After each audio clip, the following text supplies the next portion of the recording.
আজকের এই ক্লাসটা আপনাদের জন্য খুবই গুরুত্বপূর্ণ। যারা ক্লাসটা দেখবেন অবশ্যই আপনারা এখান থেকে ভালো কিছু শিখতে পারবেন।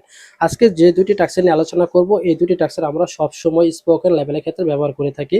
যখন আমরা ইংলিশে কথা বলি তখন আমরা এই দুইটা টাস্ক সবসময় ব্যবহার করে থাকি। তবে শেখার জন্য আপনাদেরকে ক্লাসটা শেষ পর্যন্ত দেখতে হবে। চলুন তাহলে আমরা একটু শিখে নিই। দেখেন, হ্যাভ টু হ্যাজ টু অর্থ কি? করতে হবে। করতে হবে অর্থে আমরা কি ব্যবহার করব? হ্যাভ টু অথবা হ্যাজ টু ব্যবহার করব। এখানে দেখেন, টু এর পরে সবসময় বারবার ব্যবহার করবেন। For example, I have to go, আমাকে যেতেই হবে।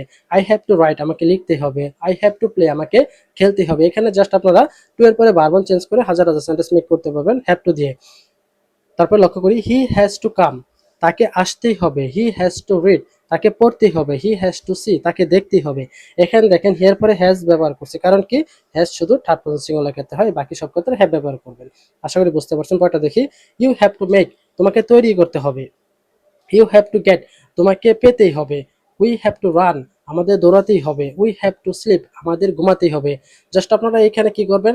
সাবজেক্ট চেঞ্জ করে, ভার্ব চেঞ্জ করে হ্যাভ টু হ্যাজ টু দিয়ে যে কোনো সেন্টেন্স মেক করতে পারবেন ইজিলি। আশা করি এটা বুঝতে পারছেন। পরটা দেখি, হ্যাড টু, করতে হয়েছিল। কোনো কিছু করতে হয়েছিল অর্থে আমরা কি ব্যবহার করবো? হ্যাড টু ব্যবহার করব। এখানে টু এর পরে সবসময় বারবার ব্যবহার করবেন। For example, I had to eat, আমাকে খেতে হয়েছিল। আই হ্যাড টু মুভ, আমাকে নড়াচড়া করতে হয়েছিল। আই হ্যাড টু স্টাডি, আমাকে পড়াশোনা করতে হয়েছিল। এখানে জাস্ট কি করবেন? টু এর পরে বারবার চেঞ্জ করে হ্যাড টু দিয়ে যে কোনো সেন্টেন্স মেক করতে পারবেন easily. Next, he had to sleep, তাকে ঘুমাতে হয়েছিল। হি হ্যাড টু গো, তাকে যেতে হয়েছিল। ইউ হ্যাড টু কুক, তোমাকে রান্না করতে হয়েছিল।